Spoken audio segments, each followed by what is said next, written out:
Qué alegría encontrarnos nuevamente juntos en comunidad, ¿no?, para poder vivir la inmensidad del amor de Dios y de su misericordia, como decíamos al inicio en la oración colecta, misericordia que viene de Dios a cada uno de nosotros. Por eso, pues, al encontrarnos nuevamente, hemos de pensar que debemos de vivir esta fraternidad juntos como hermanos, viéndonos unos a otros, como aquellos que todos reciben la misma palabra, para ser invitados en las circunstancias de nuestra vida a vivirla constantemente. De ahí que podemos pensar hoy, ¿qué tiene Dios y su palabra para nosotros hoy? ¿Qué podemos llevar a nuestra casa, a nuestro trabajo o a nuestro lugar de estudio para esta semana? ¿Cómo puedo yo reflexionar lo que me está proponiendo el Señor para poderlo vivir? Ojalá que podamos responder a estas preguntas en nuestra reflexión del día de hoy y aplicarla constantemente a las circunstancias de la vida. Estamos entonces ya en el capítulo 13 del Evangelio de San Mateo. Interesante ver que ya el próximo domingo y el que sigue entraremos al capítulo 14. 2 domingos para ese capítulo. Así es que preparemos ya nuestro corazón sin perder de vista lo que hoy hay para nosotros. Y sabemos pues que el capítulo 13 se le denomina discurso parabólico de Jesús y contiene 7 parábolas que hemos escuchado paulatinamente durante estos 3 domingos y que hoy entonces ya terminamos con el versículo 44 hasta el versículo 52. Qué interesante hacer ese panorama de todas esas parábolas tan hermosas que nos ha contado Cristo en torno al reino de Dios.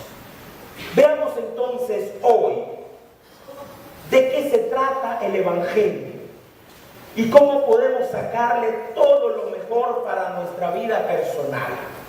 De ahí pues que les propongo una estructura sencilla del Santo Evangelio del día de hoy. Les propongo contemplar este Evangelio en 3 secciones fundamentales. Contemplarlo así y van a ver cómo nos va ayudando a la reflexión. A la primera sección, llamémosle las parábolas del tesoro escondido y de la perla fina. Esta es la primera sección. 2 parábolas.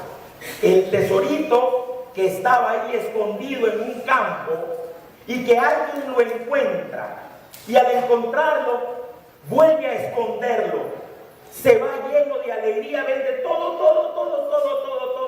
pero todo, porque quiere comprar ese terreno. Sabe que allí hay algo que es mucho más valioso de lo que antes tenía. No tiene ni un pelo de tonto, ¿verdad? Vivo, así me gusta. Compra eso. Pues también en esta sección contemplamos a alguien experto en perlas finas. Diría yo un joyero, ¿verdad? O un perlero. No existe perlero. Debe ser joyero, ¿no? Un joyero. Y resulta que alguien le ofrece una perla, pero de sumo valor. Jamás la había visto en su vida. ¡Wow! ¡Qué perla! Esto no es perla, es perlaza. Y entonces a lo mejor ya tenía por ahí tantas perlas, tanto oro, tantos materiales importantes, bien guardaditos, pero dice, esto no vale nada. Esto no tiene comparación. No, señor, yo vendo todo porque esta perla quien la compra soy yo. Y por eso, lleno de alegría, hace lo que piensa, vende todo y la compra. Porque vale la pena tener esa perlaza. Esa perlaza sí que vale la pena, hombre, ¿cómo voy a dejar yo todo lo que tengo y no tener esto tan importante para mí? Eso es las primeras dos parábolas. Y posiblemente en estas dos primeras parábolas de la primera sección de nuestro evangelio de hoy, Jesucristo está apuntando a sus interlocutores y a nosotros los cristianos de hoy a tomar el reino de Dios como un valor absoluto. El reino de Dios tiene un valor supremo. Por eso tenemos que abrir los ojotes en este capítulo 13 del Evangelio de Mateo, porque todas esas parábolas nos han hablado del reino de Dios en comparaciones, como lo suele ser una parábola, diciéndonos una verdad fundamental, pero diciéndonosla a nosotros para que la podamos comprender, para que podamos entender. Su reino es lo más importante que puede haber para nosotros los cristianos de hoy. Jesucristo nos invita a valorar el reino de Dios en una escala elevadísima. Nos invita a ver el reino de Dios como algo importante en nuestra vida personal. La propuesta que Él nos ha venido a dar no es una propuesta cualquiera. Su liberación no es económica, meramente hablando. Sí, nos viene a liberar de la economía, entonces la pobreza. No solamente, no es eso. O nos viene a liberar de esas esclavitudes humanas y por eso nos invita a que agarremos un arma y también nosotros demos lo mismo al otro. No, tampoco. La propuesta del reino de Dios para nosotros va más allá que una liberación económica o una liberación política o una liberación social. Quiere liberar al hombre en su integralidad, todo él y con toda su complejidad que puede representar en sí mismo el ser humano. Por eso, si esa es la propuesta que tiene el Señor para nosotros, ¿cómo la estamos valorando? ¿Qué puesto le estamos dando a esa propuesta del reino de Dios para nosotros? ¿Qué lugar ocupa Cristo el Señor en mi corazón? Al final del tiempo ordinario, nosotros proclamamos una verdad de fe y decimos que celebramos la solemnidad de Cristo, Rey del universo. Sí, Él corona todo el año litúrgico. Con Él se termina todos los tiempos litúrgicos, contemplando a Cristo, Rey del universo. Pero si realmente Cristo es mi Rey, Cristo es el Rey de mis pensamientos, si Cristo es Rey de mis acciones, entonces, de verdad, queda eso a nivel teórico. Así, teoría nada más. O realmente su reino está ocupando un lugar importante en la vida. Lo tengo realmente como rey, le obedezco como un rey, le sigo como un rey, actúo como quien debe actuar ante un rey. De ahí pues que Jesucristo el Señor nos pide el día de hoy valorar absolutamente su reino. Y es posible para nosotros. No estamos hablando solamente de un tema, como dije anteriormente, teórico, sino también debe ser práctico en nuestra vida. Y si no, examinemos la vida de San Pablo, por ejemplo. El Pablito que iba siguiendo a los discípulos, que buscaba cómo cortarle su cabecita, buscaba cómo echarlos presos, matarlos si es posible, o al menos guardar la ropa de los asesinos, porque él no se atrevió. Pero ¿qué pasó cuando se encontró con Jesucristo el Señor? ¿Qué pasó cuando aquella luz lo cegó y cae de su caballo? ¿Qué pasó con Pablo? ¡Wow! Un cambio de 180 grados. 360 si ustedes quieren, de 1000 grados. Pablo dejó de ser el mismo. Aquel hombre que ciertamente amaba la ley, un fariseo educadísimamente educado en las leyes, y que sigue a Jesús porque Jesús es una amenaza para la ley de Moisés y para Dios mismo. Ahora en cambio lo reconoce como su Salvador, lo reconoce como el Mesías, ha encontrado el reino de Dios en la imagen de aquel Cristo resucitado aparecido en el camino de Damasco.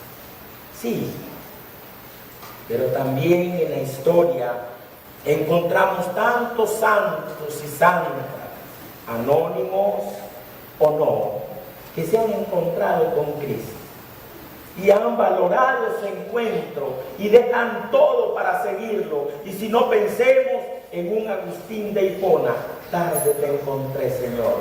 Sí, perdió mucho tiempo buscando la verdad por aquí, por allá, entre una cosa y otra cosa, pero cuando lo encuentra Jesús, qué cambio de Agustín, doctor de la iglesia. Las confesiones de Agustín son extraordinarias. Toda su vida, todas sus reflexiones, todas sus homilías, y si no, la del día de Santa Marta, qué hermosa, ¿verdad? Sermón 103 de Agustín de Hipona. Después de que no conocía a Cristo y ahora que lo conoce, se entrega totalmente a Él y cambia su vida para construir también ese reino de su Rey, el Padre, el Hijo y el Espíritu Santo. Pero hermanos, esto no debe ser solo como un acontecimiento pasado para los santos y santas. Creo que hoy deben de haber muchos santos y santas que lo dejan todo, que lo venden todo, que no valoran nada comparado con el reino de Dios. Eso es lo absoluto para la vida personal del cristiano de hoy. Por eso, hermanos, Jesucristo nos invita hoy a darle un puesto muy importante a la salvación, a darle un puesto muy importante a la gracia que nos trae, a darle un puesto muy importante y el más importante a la redención que nos ofrece a cada uno de nosotros. Por eso, cuando uno se encuentra con Cristo, cuando uno se encuentra con el tesoro, como nos dice esta primera sección del Evangelio, o con esa perla fina, dice, primero, haberlo encontrado le produce como efecto una alegría profunda, una alegría no descriptible. Y por eso pienso a lo mejor en la misma alegría de Zaqueíto. Me encanta Zaqueíto, por eso siempre lo menciono. A Zaqueo: bájate de ahí, chaval, que voy a tu casa. Y él en el sicomoro, bien acomodado. Dicen que estaba así enganchado, ¿verdad? Viendo al Señor. Y bien agarradito del palo. Y no es de ahí que me vas a contemplar, Zaqueíto. Me vas a contemplar desde otra posición, bájate, vamos, bájate que hoy voy a tu casa. Y aquel que solo haberlo visto se llenó de alegría. Dice, uy, ahora si viene a mi casa le voy a preparar un chanchito asado, le voy a dar vigorón. ¿Qué voy a hacer con el Señor? ¿Cómo lo trató, verdad? Apenas lo encontró. Y después, lleno de alegría, Señor, yo ya no sigo robando nada. Y si he robado algo, mira, todito, lo voy a regresar 4, 5, 6, 7, 8, 9, 20 mil veces, porque es que haberte encontrado aquí me da esta inmensa alegría, un gozo. Y si no, examinemos en nuestra mente otros pasajes bíblicos de alegría por encontrarse con Cristo el Señor, con su reino. Y el segundo efecto dice, vende todo lo que tienes, como un denominador de ambos personajes de estas dos parábolas. Vender todo, dejar todo. Gracias al Señor, ustedes están aquí. Han dejado todo, ¿no? Para venirse a la misa.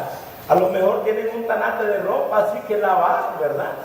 Mujeres y varones, porque los varones también lavamos ropa, ¿eh? Claro que sí, lavamos.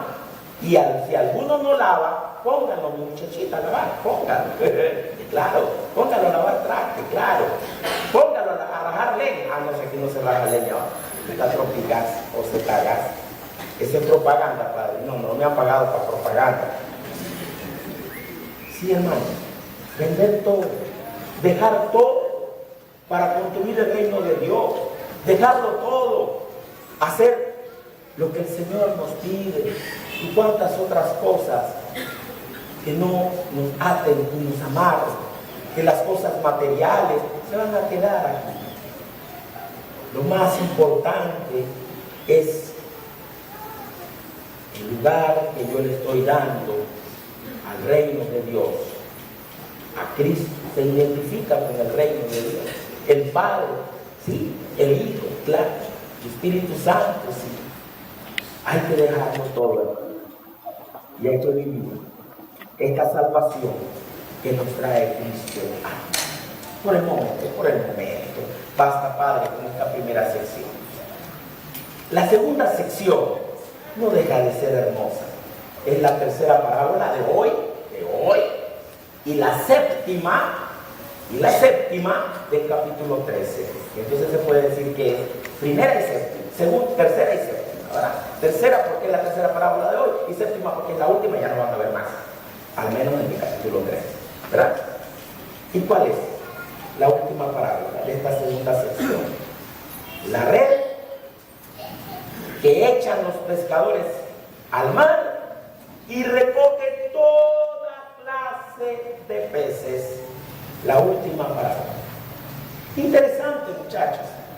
A esta parábola el Señor le tiene una explicación sencilla y pequeñita, no como las otras dos que escuchamos, ¿verdad? La del sembrador y la de la cizaña sembrada en el trigo. ¡Qué gran explicación sota! ¿Verdad? El domingo pasado, una explicación alegórica. ¡Wow! ¿Qué es eso, padre? Todo detalle por detalle. Pero ahora no. En esta tercera parábola, séptima del capítulo 13, el Señor nos advierte algo muy importante. El reino de Dios llegará a su fin. Habrá una última etapa de este reino de Dios. Y por eso el Señor vuelve a su discurso escatológico diciendo, lo mismo sucederá al final de los tiempos. Vendrán los ángeles, separarán a los malos de los buenos y los arrojarán al horno encendido, como un denominador de las parábolas explicadas por el Señor. Allí será el llanto y la desesperación. Hermanito, oye, somos peregrinos. Otra vez el Señor nos recuerda, somos peregrinos. Esta no es nuestra casa definitiva. Aquí lo vamos a dejar todo. Quedarán las bancas del templo, sí, ahí quedarán. Otros se sentarán aumentarán. Otros. Es precisamente la etapa final, cuando Dios juzgue a la humanidad. Pero, ¿cómo encontrará tu corazón? ¿Qué lugar le diste al reino de Dios, a su justicia en tu vida terrena? Eso marcará la diferencia. Posiblemente esa red nos agarrará a todos. ¿A quién pondrán en canastos? ¿Y a quién los tirarán? ¿Seré yo maestro? ¿Me tirará, Señor, al final de la historia por no haber escuchado tu palabra, por no haberla puesto en práctica, por haberla tomado como una palabra más? Oh Señor, estaré yo en un canasto, estaré yo contemplando tu gloria. ¿Qué dice, Señor? Esta parábola nos advierte que el reino de Dios también desde este mundo tiene su punto culminante, porque hay algo más que nos espera, y por eso tenemos que tomar con seriedad su palabra. Por eso cuidado con que el granito caiga en una cabecita muy distraída, o en una cabecita pensando en los bienes materiales, o en una cabecita sin interés. Tenemos que ser tierra buena, porque el reino de Dios es cosa seria. El reino de Dios se ha de acoger con rectitud de corazón. Eso nos pide el Señor en esta segunda sección. Voy concluyendo. No se preocupe, voy concluyendo. Y la tercera sección del Evangelio de hoy está bonita. Ahora el Señor es quien les pregunta a los discípulos: ¿han entendido todo esto? Al menos a mí me llena de alegría que por fin los discípulos digan sí. ¿Se acuerdan que en las otras les pidió explicarnos por fin? ¡Ay, hombre, vecino! ¿Cómo fue eso de la parábola de la semilla y el sembrador? Dale, explicarnos la de la cizañita. ¿Ah? Ahora eso sí, yo espero que hayan entendido, y espero entender yo también. Espero también que ustedes hoy le digan al Señor: ¿me están entendiendo? Sí, Señor, te estamos entendiendo. Y entonces se le advierte algo muy importante. El entendimiento de todas estas parábolas, el entendimiento de sus imágenes, de sus discursos, de sus exhortaciones, el entendimiento de sus milagros, solo puede llegar a tal si le pedimos al Señor que nos regale el don de la sabiduría. Dice hoy: todo escriba instruido en las cosas del reino de los cielos es semejante al padre de familia que va sacando de su tesoro cosas nuevas y cosas antiguas. Hace mención de los escribas. Están cerrados. Por eso necesitan ellos y también nosotros la sabiduría.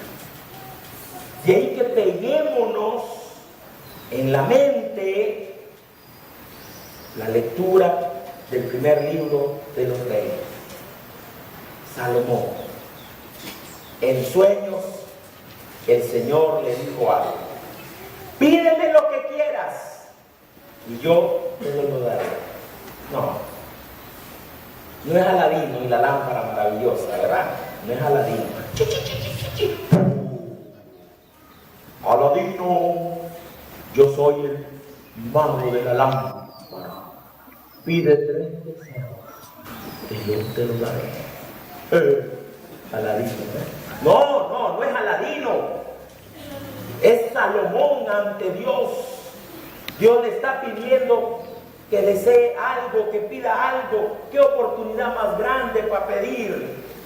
¿Qué oportunidad más grande para pedir? ¿Y qué va a pedir Salomón? Precioso. Concluye la lectura de hoy. Yo no soy más que un muchacho, Señor. No sé cómo actuar. Yo soy tu siervo. Y fíjate, me encuentro perdido entre este gran pueblo tan numeroso que me has dado. Es imposible contarlo, Señor. Estoy aturdido. Por eso te pido que me concedas sabiduría de corazón. ¡Wow! Para que sepa gobernar a tu pueblo y distinguir entre el bien y el mal. ¡Qué humildad!, ¿no? Y pregunta al Señor, pues, ¿quién será capaz de gobernar a este pueblo tuyo tan grande? La lectura dice, está bonito, al Señor le agradó lo que pidió Salomón, le agradó mucho. No pidió billuyos, dolaruyos, son los que se mantienen, ¿verdad? Pues que ahí todos los días se devalúa el oro, dolaruyos, no, poder tampoco, larga vida. Qué bueno un rey quisiera larga vida para seguir gobernando, como algunos que quieren seguir gobernando. Pero la secular, ustedes. ¿Ah? No pidió eso. Pidió sabiduría. Por eso al final del capítulo 13, pidamos sabiduría para poder iluminar todas estas bellas parábolas, o las 40 que aparecen en los libros sinópticos, para poder entender esas imágenes, esas palabras de Cristo el Señor, sus exhortaciones, sus milagros, sus discursos. Necesitamos sabiduría para poder comprender la inmensidad del reino de Dios, de su justicia y de su amor. Solo así y nada más así podríamos hallarle sentido al Padre nuestro. Venga a nosotros tu reino, Señor. Que así sea.